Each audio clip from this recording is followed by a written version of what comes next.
Bienvenue à Paris, bienvenue dans Quotidien.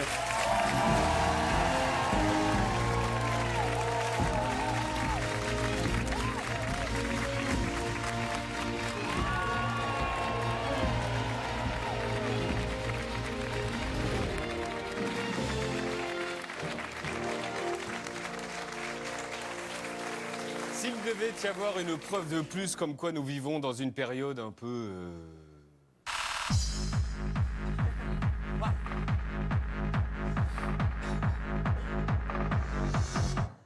hystérique.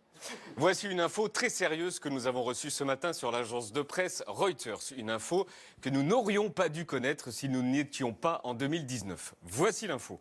Kuala Lumpur, Malaisie, lundi. Un jeune homme de 16 ans est chez lui et, comment dire, il était un peu chaud, quoi.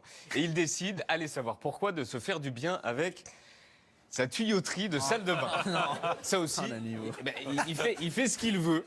On ne veut pas savoir où il met sa bite. Bon, il reste coincé dans sa tuyauterie. Les pompiers le libèrent et l'histoire est terminée. Voilà, signé Reuters. La question est, pourquoi avons-nous reçu une dépêche sur ça? Et surtout, pourquoi avons-nous reçu la vidéo de ça?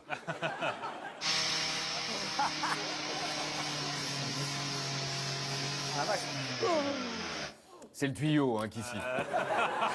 La réponse à ma question, à cause du téléphone portable. Il y a 10 ou 15 ans, vous pouviez vous coincer votre bite partout. Personne n'en aurait parlé, mais aujourd'hui, on a la vidéo. Voici la dépêche.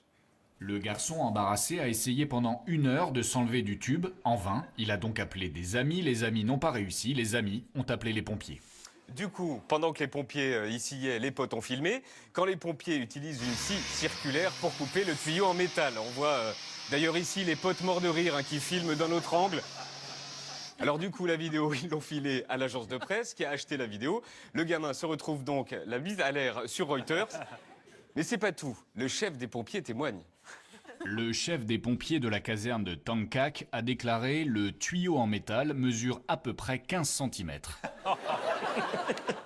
Sympa le pompier de donner la taille du tuyau. Grâce à un téléphone, le pauvre gamin se retrouve dans le monde entier en vidéo en train de se faire découper la bite qui fait donc 15 cm. Merci le téléphone portable, merci les potes et merci l'agence de presse. Ça viendra qu'il y a le moment de vérité.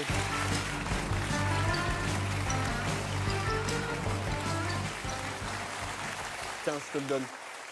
Je te donne. Mais c'est pas celui qui a servi, c'est au cas où. Merci bien. Donne quand même. Allez, c'est la chronique. On parle des... Ça y est, un député En Marche a fait parler de lui pendant les fêtes parce qu'il est parti en roue libre sur les réseaux sociaux. Ouais, c'est lui. Joachim Son-Forget. Très belle photo. Et c'est quoi cette photo? C'est lui qui l'a posté sur Twitter. Alors, il a 35 ans, c'est un député des Français de l'étranger. Pourquoi on parle de lui? Pour ça. Bonjour. Comment allez-vous? Très bien. C'est la première fois qu'on vient chez un député. Ah bon? Vous me faites visiter? Visiter, c'était pas une bonne idée. Quoi? Là, ça... Alors ici, c'est quoi? C'est votre bureau? Là, c'est censé être rangé. Ouais, bah c'est le salon. Bureau. Bah, c'est plus un bureau qu'un salon. On vous suit? Ouais, mais Enfin, alors vas-y, là, appart. c'est vraiment pas une bonne idée de regarder le reste. Bon, Donc là, c'est la cuisine. Je suis désolé. En fait, il y a ma femme qui va me suivre parce qu'on a fait le tour. Ah, vous noterez le papier cul Noël. L'inconvénient, c'est que la couleur du renne dans l'obscurité, ça complique les choses.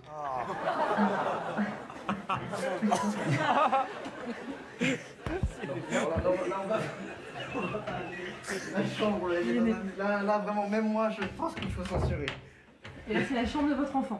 Ça, c'est Plein de jouets. ma fille a le même sens du rangement que moi. On a aussi rencontré Madame Son-Forget. Elle est coréenne. Ah d'accord, ok. Moi, je suis coréen aussi, mais je suis un fou coréen. Je suis un peu comme les bananes, c'est jaune dehors, puis dedans, c'est blanc. Vous avez été adopté, c'est pour ça que vous dites ça. Voilà. J'essaie d'expliquer. Notre champion de l'année, on est unanime dans l'équipe, c'est lui. Stéphane Sikosky. Oh, l'abbé quand même. L'abbé est Il y a pas eu loin. débat, mais en L'abbé effet. est pas loin. Donc Stéphane Sikosky-Samier, il a 26 ans. Pourquoi? Parce que c'est un maire un peu spécial, vous ne vous rappelez pas. Maire d'Edin, d'hiver droite. Il a été élu à 22 ans. Hénin, ça se trouve là-haut, dans le Pas-de-Calais, 2200 habitants. Sophie Dupont, Baptiste Keïta et Bruno Diego avaient eu le privilège de visiter le bureau de Monsieur le maire. Et ce qui nous avait frappé, c'est que le maire connaît du beau monde. Alors, Kinvé est venu à Hénin, on a eu Émile et Images, on a eu Tal, et également cette année, on a eu David Hallyday. Le maire d'Hénin, dont le modèle en politique est Nicolas Sarkozy. C'était quand ça, cette photo? C'était en 2014, au mois de mai 2014, parce que j'avais été surnommé, enfin je le suis toujours, le petit Sarko. C'est un bonhomme plein de charisme, plein d'énergie. Et il a des casseroles, Nicolas Sarkozy. Oui, bah comme moi. Il assume justement les casseroles. C'est pour ça qu'on l'a bien aimé. Ouais, c'est pour ça qu'on l'aime bien, ouais. Venons-en en casserole. Alors, ce pourquoi on est allé voir Monsieur le maire, c'est parce qu'on avait entendu dire qu'il avait acheté 2 revolvers avec l'argent de la mairie. On lui avait donc demandé des explications. Il y a un armurier qui s'est installé en ville, il m'évoque qu'il va vendre des armes, mais avec des caoutchoucs non métalliques. Il me dit... cette arme peut à la fois servir à vos policiers municipaux et à vous-même. Je fais cet achat. Au fur et à mesure des choses, je m'aperçois, j'entends que cette arme ne peut pas être utilisée par la police municipale et par moi-même. Je me renseigne et effectivement, l'armurier m'a très clairement mis dans l'erreur. Bah ouais, ce serait juste drôle hein, si ça avait été la première bourde du maire. Mais nos confrères du Nord Littoral ont fait un top 10 de ces boulettes. Et écoutez bien, c'est édifiant. Verbalisé sur un quad avec Miss France, mis en examen à 26 ans.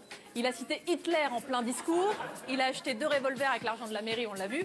Il est désormais inéligible, il a voulu une Audi A1 pour voiture de fonction, mais il s'est vu retirer son permis de conduire. Alors ces choses-là sont vraies, je vais pas les nier. L'excès de vitesse. Oui, j'ai dépassé et j'ai roulé trop vite dans un... 40 km/h au-dessus de la vitesse maximale autorisée. J'ai roulé trop vite dans un village. Sur le discours où il a cité Hitler lors d'un vernissage. Je fais un discours sans papier, je tourne la tête, je vois une phrase. Ce sont les hommes et les femmes qui s'engagent dans la lutte qui font l'histoire. Ça collait avec mon discours d'énergie, de charisme, je lis cette phrase et j'apprends que cette phrase émane d'Hitler. Mais en soi, au fond, dans le fond, la phrase est très belle. Mis en examen dans plusieurs enquêtes, dont... Alors, détournement de fonds publics également, c'est une affaire qui m'est tombée un petit peu sur le coin de la figure. Alors soyez attentifs, hein, l'histoire est géniale. Monsieur le maire devait changer de parquet chez lui et... C'est très clairement des matériaux qui avaient été achetés par les services techniques de la ville. Et à l'époque, j'avais des travaux. Chez vous? À un de mes biens. Donc je prends le parquet, mais moi je ne peux pas payer directement la mairie. On ne peut pas faire un chèque à une mairie. Donc je paye à l'entreprise qui, elle, fait un avoir à la mairie. Voilà, c'est comme ça qu'il s'est procuré le parquet. Bon, voilà. Et c'est pas la seule bonne idée hein, qu'il a eue, le maire d'Hénin. Il nous avait fait visiter aussi la salle de bien-être qu'il a créée au sein même de la mairie. Donc c'est une salle très simple, hein, donc, avec des fauteuils pour la salle de repos et également quelques appareils de musculation. Bon, en fait, clairement, c'était son appart, la salle de bien-être. Des adjoints à la mairie l'ont surpris en pyjama un matin, il était avec sa copine. Alors, pour ceux qui se poseraient la question, on a pris des nouvelles. Stéphane Sikowski-Samier est donc toujours maire d'Hénin. Depuis le reportage qu'on a tourné en octobre dernier, une enquête préliminaire a été ouverte pour détournement de fonds publics. Il est question de plus de 100 000 d'euros détournés. Le mois dernier, Stéphane Sikowski-Samier et sa mère, qui est conseillère municipale dans la même ville, ont été placés en garde à vue. Un procès est prévu le 12 septembre prochain. Il y a un an, jour pour jour, vous faisiez ce lapsus. L'impératif, c'est de faire en sorte que le virus circule. Page 274 de votre livre, vous dites que le lapsus est à une communication maîtrisée, ce que le grain de sable est à la mécanique de précision. Et vous faites la liste de vos lapsus, on les a mis en image. Vous avez indiqué, monsieur le député, que vous craignez que je sois le Premier ministre, pardon. Lorsque nous avons lancé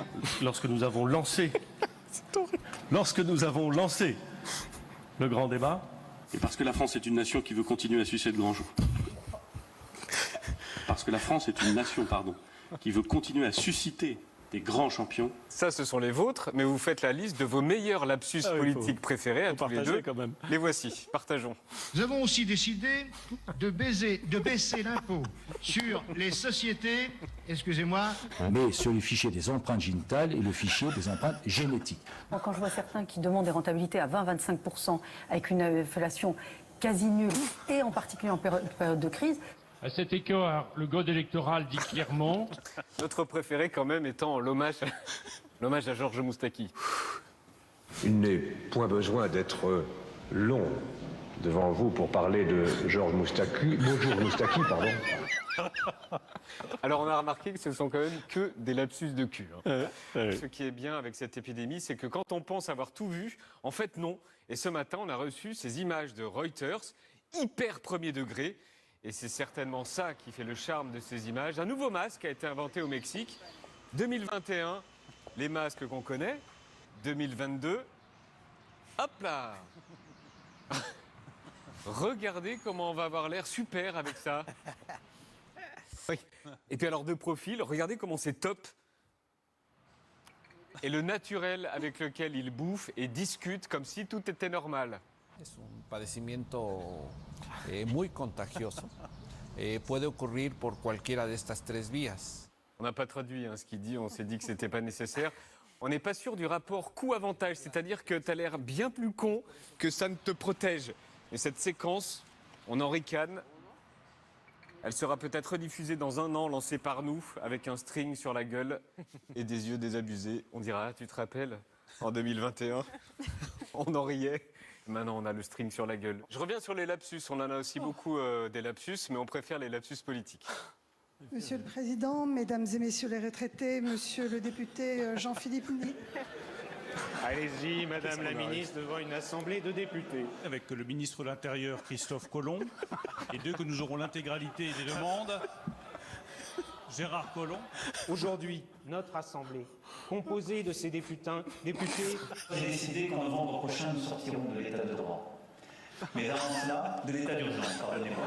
On doit avoir une immigration que l'on maîtrise. N'oublions pas que les attentats, notamment du Bataclan. La COP21 en 2015. Le constat originel sur lequel notre aventure collective a été bâtie. Au début du XXe siècle, Si quelqu'un aime la France, aime par exemple sa langue, c'est Emmanuel Le Pen. Et vous savez, le rire, c'est bon pour la santé.